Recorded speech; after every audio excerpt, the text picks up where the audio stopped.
तो आज के करंट अफेयर्स के सेगमेंट पे कुछ महत्वपूर्ण करंट अफेयर्स के टॉपिक आप सभी को मैं एक एक करके पढ़ाऊंगा। देखिए, global partnership on artificial intelligent, आप सभी लोग कृत्रिम बुद्धिमत्ता के बारे में जानते होंगे। कृत्रिम बुद्धिमत्ता क्या है, आर्टिफिशियल इंटेलिजेंस क्या है। आर्टिफिशियल इंटेलिजेंस के माध्यम से बनावटी तरीके से या कृत्रिम तरीके से विकसित की गई बुद्धिमत्ता के बारे में प्रयोग किया जाता है, जिसके जरिए कंप्यूटर सिस्टम हो गए, आपके रोबोटिक्स सिस्टम हो गए, है ना, इनको तैयार किया जाता है, एक एल्गोरिदम तैयार किया जाता है और उन्हीं के आधार पे जो है इसको चलाने का प्रयास किया जाता है, जिसके आधार पे मानव मस्तिष्क काम करता है। जैसे आप जानते हैं कि ह्यूमन इंटेलिजेंस काम करती है, किसी भी चीज पे हम रिस्पॉन्ड करते हैं, उसी तरीके से जो है मशीनों को भी तैयार किया जा रहा है आर्टिफिशियल इंटेलिजेंस के माध्यम से। तो आज के समय पे जमाना मशीनीकरण का है, बड़े स्तर पे मशीनों के माध्यम से कार्य किया जा रहा है। तो आर्टिफिशियल इंटेलिजेंस के लिए ये जो जीपीएआई की जो पहल है, इस पहल को आर्टिफिशियल इंटेलिजेंस के उपयोग से मानव केंद्रित विकास करने के लिए इसको पूरा का पूरा गठित किया गया है। ये एक अंतरराष्ट्रीय बहुहितधारक पहल है।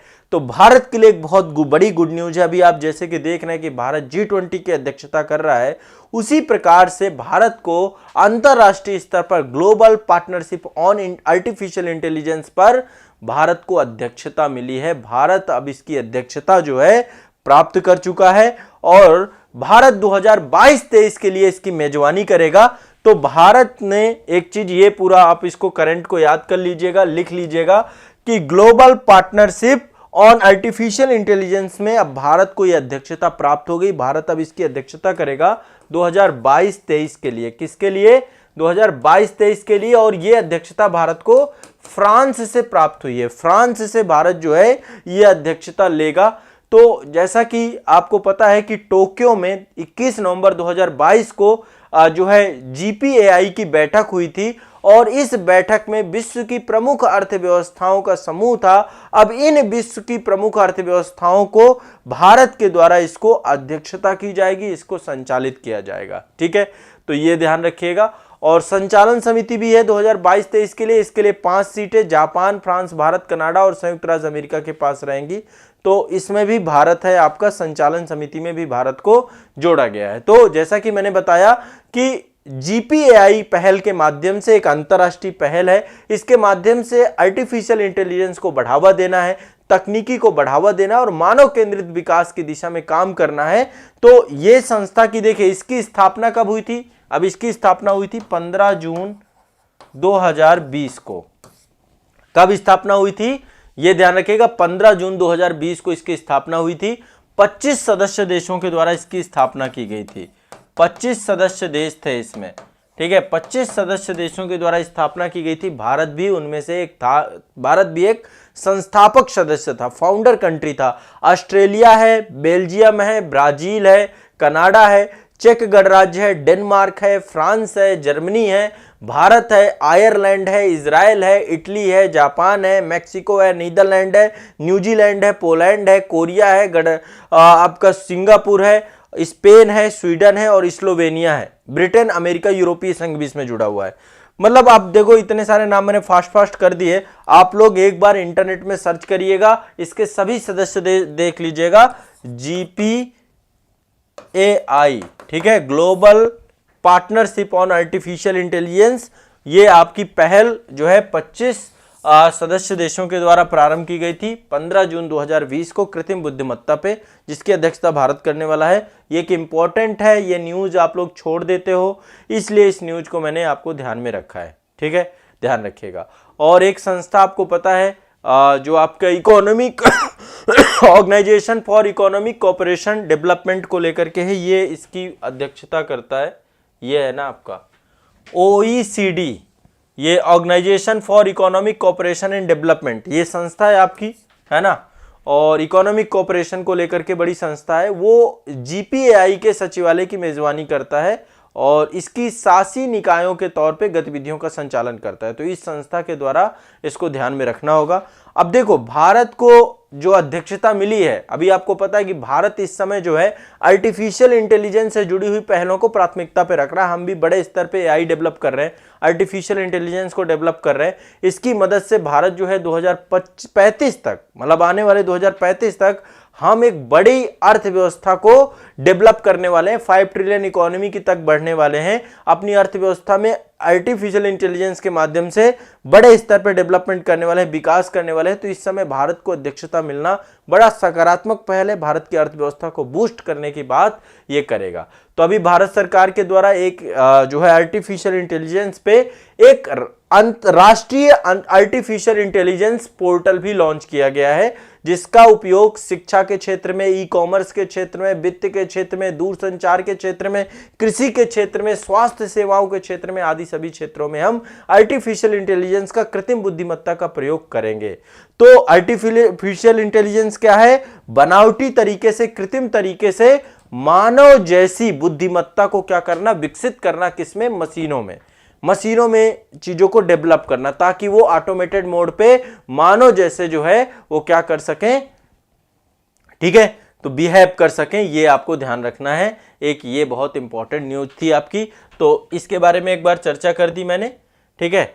अब अगली खबर पे चलते हैं। अगली खबर है आपकी छत्रपति शिवाजी महाराज वास्तु संग्रहालय मुंबई से, ठीक है।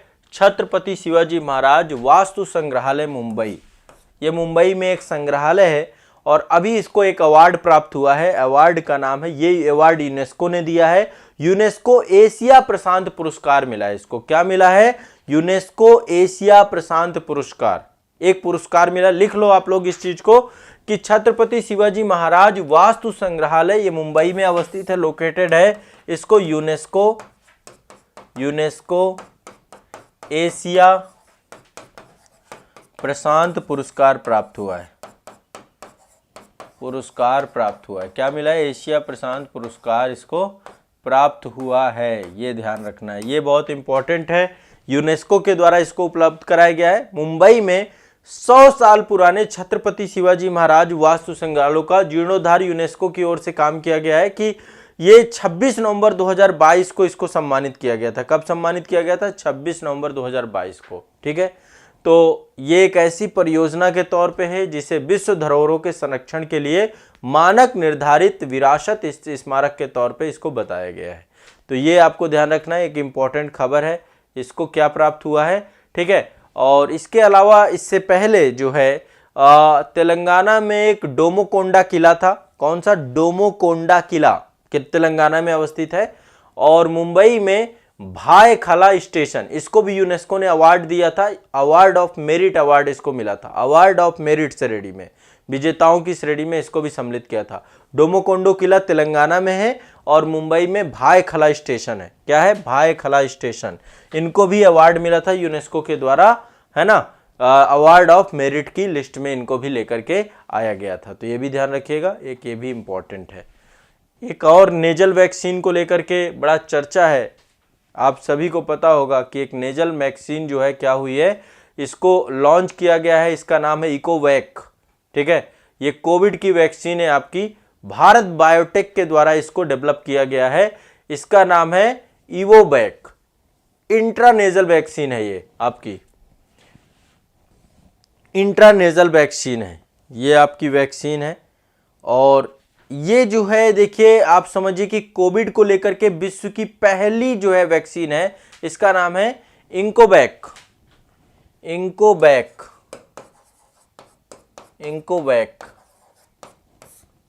इंट्रानेजल वैक्सीन है, इंकोवैक, ठीक है।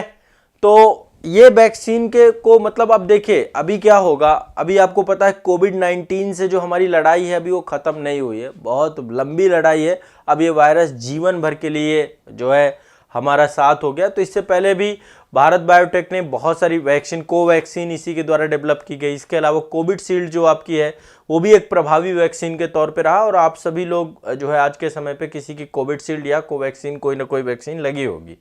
तो अभी एक और वैक्सीन बनाई गई है जिसका नाम है इंकोवैक इंट्रानेजल वैक्सीन, जिसमें नाक के माध्यम से इसको जो है ड्रॉप डाले जा सकते हैं, स्प्रे डाला जा सकता है, उसके थ्रू जो है आपको ये प्रोटेक्ट करेगी। तो अभी इसको क्या है जो है परमिशंस दे दी गई हैं। आपातकालीन यदि कोई स्थिति आती है तो वैसे में इसका प्रयोग किया जाएगा। देखो इसका एक तकनीकी नाम भी है, तकनीकी नाम मान लीजिए कहीं पे पूछ लेता है तो उसको भी आपको ध्यान में रखना है। BBV-154, BBV-154 एक तकनीकी नाम इसका है। बाकी इसका जो चिर प्रचलित नाम है वो इकोवैक इंट्रानेजल वैक्सीन के तौर पे है। ये आप देखिए कुछ इस तरीके से ये पूरा का पूरा ये ड्रॉप्स हैं जो कि नेजल या नाक के माध्यम से आपको ये वैक्सीनेटेड किया जाएगा। यदि किसी भी तरीके की आपातकालिक परिस्थिति होगी तो इसका प्रयोग करने के लिए सरकार के द्वारा परमिट किया गया है। तो हैदराबाद की बायोटेक्नोलॉजी कंपनी है भारत बायोटेक, हैदराबाद में अवस्थित है आपकी भारत बायोटेक, ठीक है। और इसने दुनिया की पहली, वर्ल्ड की पहली नेजल कोविड-19 वैक्सीन बनाई है। कब बनाई, कब लॉन्च किया इसने? 28 नवंबर 2022 को भारत बायोटेक के द्वारा ये जो ट्वीट किया गया कि इनको वैक को ही आपातकालिक स्थिति पर क्या किया है, इसका प्रयोग किया जा सकता है। 18 वर्ष और उससे अधिक उम्र के लोगों के लिए बूस्टर खुराक के तौर पे इसको मंजूरी प्रदान की गई है।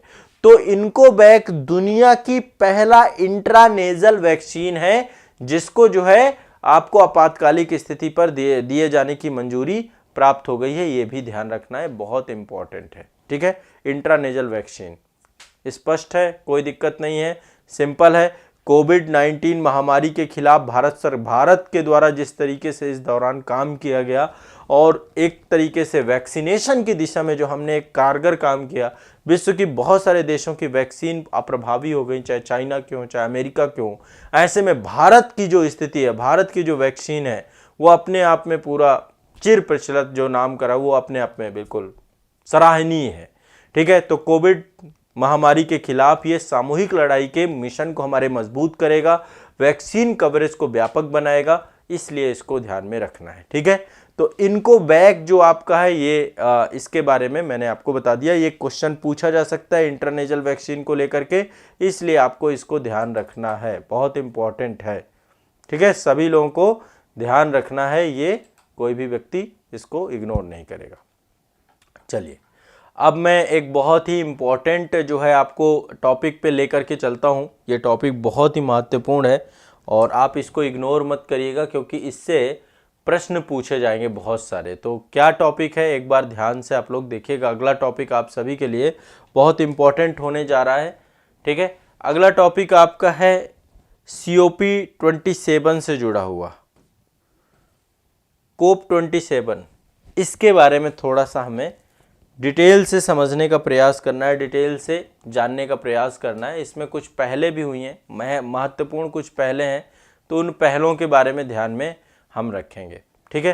तो क्या पहल हुई है, क्या है ये पूरा का पूरा माजरा, इन सब को जो है एक बार क्रम से देखेंगे कि COP27 सम्मेलन को लेकर के क्या क्वेश्चन बन सकते हैं। तो अभी आपको पता है कि हाल ही में मिस्र में सम्मेलन जो है आपका आयोजित किया गया था, कॉन्फ्रेंस ऑफ पार्टीज 27। ये जलवायु परिवर्तन और पर्यावरण जैव विविधता सभी को ध्यान में रख करके ये जलवायु परिवर्तन को लेकर के व्यापक स्तर पे काम किया जा रहा है। तो मिस्र में सबसे पहली बात आयोजन हुआ था COP27 का, ये ध्यान रखना। एक जगह है शर्म अल शेख, कहाँ पे आयोजित हुआ था? शर्म अल शेख में ये आपका आयोजित हुआ था, ठीक है। शर्म अल शेख में ये आपका आयोजित हुआ था, ठीक है। तो ये इसमें जो है आपको पता है कि जो पेरिस समझौता है, पेरिस समझौता को लेकर के और जलवायु परिवर्तन को लेकर बहुत सारी प्रतिबद्धताएं इसमें आपकी जो है भारत सरकार के द्वारा जो है आपको पता है कि भारत जलवायु परिवर्तन को बड़ी गंभीरता से लेता है और इस दिशा में जितना काम भारत जैसा देश मतलब जितनी गंभीरता से करता है, विश्व के अन्य देशों के द्वारा भी प्रतिबद्धताएं तो जारी की जाती हैं, लेकिन उन प्रतिबद्धताओं के हिसाब से काम नहीं किया जाता जो प्रतिबद्धताएं भारत सरकार के द्वारा दिखाई गई इस क्षेत्र में। तो ऐसे में थोड़ा सा इसके बारे में जानना जरूरी है। देखो इसमें बहुत सारे एजेंडा थे, बहुत सारा काम हुआ है, लेकिन जलवायु परिवर्तन में जो इस बार सबसे महत्वपूर्ण काम हुआ है, भारत को एक मैग्रो अलायंस बनाया गया है, इंटरनेशनल मैग्रो अलायंस बनाया गया है। तो यूएई और इंडोनेशिया ने क्या किया है, वहां के मैंग्रोव पारिस्थितिकी तंत्र को संरक्षण और बहाली करने के उद्देश्य से एक अंतरराष्ट्रीय मैंग्रोव गठबंधन की घोषणा की गई है। आपको पता है कि दुनिया में सबसे अधिक उत्पादक जो इकोसिस्टम है, पारिस्थितिकी तंत्र है, वो तटीय क्षेत्रों में ये लवणीय वनस्पति जो आपकी है, मैंग्रोव वनस्पति है है ना। तो भारत जो है, भारत भी जलवायु के मैंग्रोव गठबंधन में शामिल हो चुका है। तो मैंग्रोव गठबंधन में शामिल हुआ है इंडिया, ठीक है। मैंग्रोव अलायंस फॉर क्लाइमेट को लेकर के पूरा का पूरा आपका COP27 इजिप्ट में हुआ है, इसको ध्यान में आपको रखना है, ठीक है। क्लियर है, स्पष्ट है। तो अभी जो ये गठबंधन है, इस गठबंधन में भारत प्राइमरी सदस्य के तौर पे है, और ये हमारे लिए बहुत गर्व की बात है कि जब भी कोई ऐसे गठबंधन होते हैं, हमारे यहाँ पे भी आपको पता है कि मैंग्रोव वन्स बहुत सारे हैं, चाहे वो सुंदरबन वाला क्षेत्र हो, गुजरात वाला क्षेत्र हो यह एक लंबी तटरेखा है हमारी, तो उस तटरेखा में मैंग्रोव वनों की उपस्थिति है। तो इस गठबंधन के प्रारंभिक सदस्य देशों में यूएई है एक, तो ठीक है, यूएई, ठीक है। दूसरा आपको इंडोनेशिया है, यूएई है, इंडोनेशिया है, ऑस्ट्रेलिया है, जापान है, स्पेन है, श्रीलंका है और भारत है।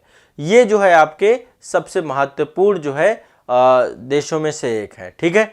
तो इन देशों के द्वारा एक अलायंस बनाया गया है, मैंग्रोव गठबंधन। कब बनाया गया है? COP27 के दौरान। कब बनाया गया है? COP27 के दौरान, ये ध्यान रखिएगा। देखो, कॉन्फ्रेंस ऑफ पार्टीज जो है आपका एक संस्था है आपकी, जिसका नाम है UNFCCC।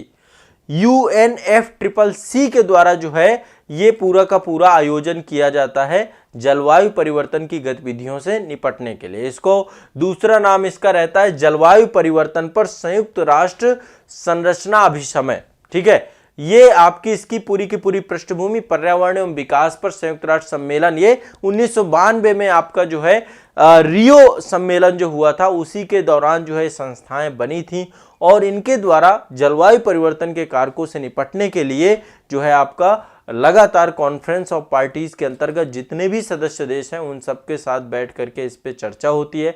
कई सारे COP बड़े प्रभावी रहे, चाहे COP3 1997 में हुआ था, जिसको हम क्योटो प्रोटोकॉल कहते हैं। कभी आप सर्च करिएगा क्योटो प्रोटोकॉल आजाद IAS एकेडमी, तो आपको एक वीडियो मेरा मिलेगा जिसमें मैंने बहुत अच्छे से क्योटो के पूरे मैकेनिज्म को आपको समझाया है, ठीक है। अब उसकी अवधि पूरी हो चुकी है, तो उसकी जगह पे पेरिस समझौता आ चुका है। पेरिस पे भी मैंने एक वीडियो पूरा का पूरा बनाया है पेरिस सम्मेलन को लेकर के, कि अब आगे इसमें क्या मैकेनिज्म होने वाला है। तो एक बार पेरिस सम्मेलन को भी आपको समझ लेना है कि ये अब किस तरीके से काम करेगा। तो बहुत सारे जो है आपके COP बड़े जो है चर्चा में रहे हैं, चाहे COP3 रहा हो क्योटो प्रोटोकॉल वाला, ऐसे COP7 था आपका मराकेश मोरक्को में, COP8 था आपका नई दिल्ली भारत में भी हो चुका है। 2002 में जो COP हुआ था वो नई दिल्ली भारत में हुआ था। COP13 2007 में बाली इंडोनेशिया में हुआ था। COP14 आपका जो है ये भी पोलैंड में हुआ था, वारसा में। COP15 कोपेनहेगन डेनमार्क में हुआ था। तो हर COP में कोई ना कोई डेवलपमेंट होती है। इससे पहले पेरिस में COP21 हुआ था आपका, जिसमें वैश्विक तापमान को पूर्व औद्योगिक स्तर से 2 डिग्री सेंटीग्रेड से कम रखने की बात कही गई थी कि इससे नीचे रखा जाएगा। तो वो सारी चीजें इन्वायरमेंट की क्लास में, इन्वायरमेंट के टॉपिक में डिटेल से पढ़ाया गया था। यहां पे जो सिर्फ मैं आपको समझाना चाहता हूं कि एक मैंग्रोव अलायंस बनाया गया है मैंग्रोव फॉरेस्ट को लेकर के, मैंग्रोव अलायंस फॉर क्लाइमेट, जिसको हम मैक बोलते हैं, ताकि एक ऐसा ये गठबंधन बनाया गया जो कि मैंग्रोव पारिस्थितिकी तंत्र के संरक्षण, उसकी बहाली की दिशा में, विस्तार की दिशा में बहुत तेजी से काम कर सके। तो इस COP27 में एक बहुत ही प्रभावी गठबंधन बनाया गया है, ये ध्यान रखिएगा, स्पष्ट रखिएगा, बहुत जरूरी चीज है ये। चलिए अगली खबर जो है आपका सोलर एनर्जी से है एक खबर। ये आप देखिए बहुत इंपॉर्टेंट खबर है आपकी। सोलर एनर्जी आप सभी जानते हैं नवीकरणीय ऊर्जा संसाधनों के तौर पे हम सूर्य को देखते हैं। अब आने वाले समय पे नवीकरणीय रिन्यूएबल एनर्जीज पे काम होगा। तो इसको लेकर एक बड़ी अच्छी गुड न्यूज़ है कि भारत में सौर ऊर्जा के कारण से एक रिपोर्ट आई है। ध्यान रखिएगा, ये कभी भी आप कभी भी निबंध लिखते हैं, कभी भी आप इंटरव्यू बोर्ड के सामने डिस्कस करते हैं, मेंस आंसर राइटिंग करते हैं, तो ये आप डाल सकते हैं कि सौर ऊर्जा के द्वारा जीवाश्म ईंधन की लागत में $4.2 बिलियन की बचत हो गई है। बहुत बड़ी। अभी हमारे यहाँ पे जितनी भी एनर्जी बनती है आपकी, वो या तो कोयले से बनती है ना, तापीय ऊर्जा जिसे कहते हैं, कोयला एक सबसे बड़ा उसका सोर्स है। तो अभी 2022 की पिछली छमाही की पूरी की पूरी रिपोर्ट है जिसमें 1.94 करोड़ कोयले की बचत की गई है। अब देखो धीरे धीरे वैसे कोयला खत्म भी होना है, टन करोड़ कोयला इसकी बचत की गई है। किसके द्वारा? विश्व का। आप लोगों ने, यदि आप लोग कई बार एक प्रश्न चिन्ह लगाते रहते हैं कि भगवान नहीं देखा, ईश्वर नहीं देखा, आप सूर्य देख लीजिए, विश्व का एकमात्र ये देवता है, यही सब कुछ देता है, सूर्य देने वाला है, जो दे वही देवता है, वही ईश्वर है, वही भगवान है। आपके सामने साक्षात जीता जागता एक देवता सूर्य है। तो बाकी जो है बहुत सारे जो है हमारी प्राकृतिक शक्तियां हैं, चाहे वो जो जीवन दायिनी है, सूर्य उनमें से एक है। और हिंदू धर्म में सूर्य की जो पूजा होती है, प्रकृति पूजा होती है, तो सूर्य के द्वारा पृथ्वी पर जीवन संभव है। ये समझ लीजिए, ये अपने आप में सबसे बड़ी परिकल्पना है कि जो जीवन दायक हो, जिसने जीवन दिया हो। तो भारत ने साल 2022 की पहली छमाही में सौर ऊर्जा उत्पादन में 1.94 करोड़ टन कोयले की बचत की है ना। इससे मतलब टोटल यदि इसकी कीमत लगाई जाए तो लगभग कितना पैसा हमने बचा लिया? 1.2 अरब डॉलर पैसा बचा लिया। इतना पैसा हमने बचा लिया, सोचिए, इतने की बचत कर ली है। ठीक है, तो ये ध्यान रखना है। एक आपकी संस्था है एनर्जी थिंक टैंक और centre for research on energy and clean air, तो इनके द्वारा जो है पूरा का पूरा एनालिसिस किया गया और रिपोर्ट जारी की गई है कि भारत जो है सोलर, तो अब धीरे धीरे हम सौर ऊर्जा में अपने आप को शिफ्ट करते जा रहे हैं। ये बहुत बड़ी बात है। ठीक है, आपको पता होगा कि सोलर क्षमता से युक्त विश्व की जो 10 सबसे बड़ी अर्थव्यवस्था है, उनमें से 5 में से भारत है, टॉप 5 में भारत है। भारत, चीन, जापान, दक्षिण कोरिया और वियतनाम, ये सबसे ज्यादा। और भारत के द्वारा अंतरराष्ट्रीय सौर गठबंधन भी बनाया गया है, और ये उन देशों के लिए जो आपके कर्क रेखा से लेके मकर रेखा के बीच में अवस्थित है, जहां पे सूर्य वर्ष भर आपका आवागमन करता है और लंबवत चमकता रहता है। तो ये बहुत जरूरी और बहुत बड़ी न्यूज है, इसको आपको ध्यान में रखना चाहिए। क्लियर है, स्पष्ट है? चलो, एक खबर और है, इस खबर के बारे में भी ध्यान ले लीजिए। ये आपका इंडियन बायोलॉजिकल डेटा सेंटर पे से जुड़ी हुई खबर है। Indian biological data centre, Bharat का पहला जैविक डेटा केंद्र बनाया गया है, IBDC सेंटर बनाया गया है। केंद्रीय विज्ञान प्रौद्योगिकी मंत्री जो जितेंद्र सिंह जी हैं, 10 नवंबर 2022 को उन्होंने बताया कि जैव प्रौद्योगिकी केंद्र में एक जगह है आपकी, जैव प्रौद्योगिकी केंद्र फरीदाबाद, वहां पे भारतीय जैविक डेटा सेंटर बनाया जा रहा है। क्या बनाया जा रहा है? भारतीय जैविक डेटा सेंटर। तो इसको एक बार लिख लो आप लोग, भारतीय जैविक डेटा सेंटर कहाँ बनाया जा रहा है? फरीदाबाद में। ये आपके है ना, इंडियन बायोलॉजिकल डेटा सेंटर ये आपका बनाया जा रहा है फरीदाबाद में। जैव प्रौद्योगिकी केंद्र को जो है बनाया जा रहा है। ठीक है, जैव प्रौद्योगिकी केंद्र को बनाया जा रहा है। भारतीय जैविक डेटा बैंक, ठीक है, भारतीय इंडियन, ठीक है, ये आपका इसका full form Indian biological data centre कहाँ बनाया जा रहा है? फरीदाबाद में। ध्यान रखिएगा, फरीदाबाद में। ठीक है, अब इसमें जो लाइफ साइंस डेटा से जुड़ी हुई चीजें हैं आपकी, उससे जुड़ा हुआ जो पूरा का पूरा डेटा रहेगा वो यहाँ पर रखा जाएगा। और ये डेटा न केवल पूरे भारत पे एकत्रित किया जाएगा, बल्कि भारत के जितने भी रिसर्चर हैं, जितने भी शोधकर्ता हैं, वो सब इस डेटा का यूज कर सकते हैं, वो सब इस डेटा तक पहुंच सकते हैं। तो उन सब के लिए पूरा का पूरा जो है डेटा ये बनाया गया है, इस सेंटर के थ्रू जो है ये चीजें बनाने का प्रयास किया गया है। ठीक है,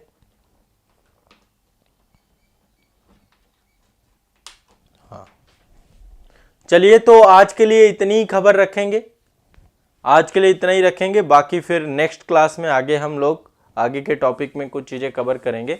तो ये भी ध्यान रखिएगा, ये भी इंपॉर्टेंट है, इससे भी क्वेश्चन आपके पूछे जा सकते हैं, कहाँ पे क्या क्या चीज़ें बनी हैं। तो फरीदाबाद में, ठीक है, ये सेंटर आपका डेवलप किया गया है, इसको आपको ध्यान में रखना है। ठीक है, चलिए, आज के लिए इतना ही रखेंगे।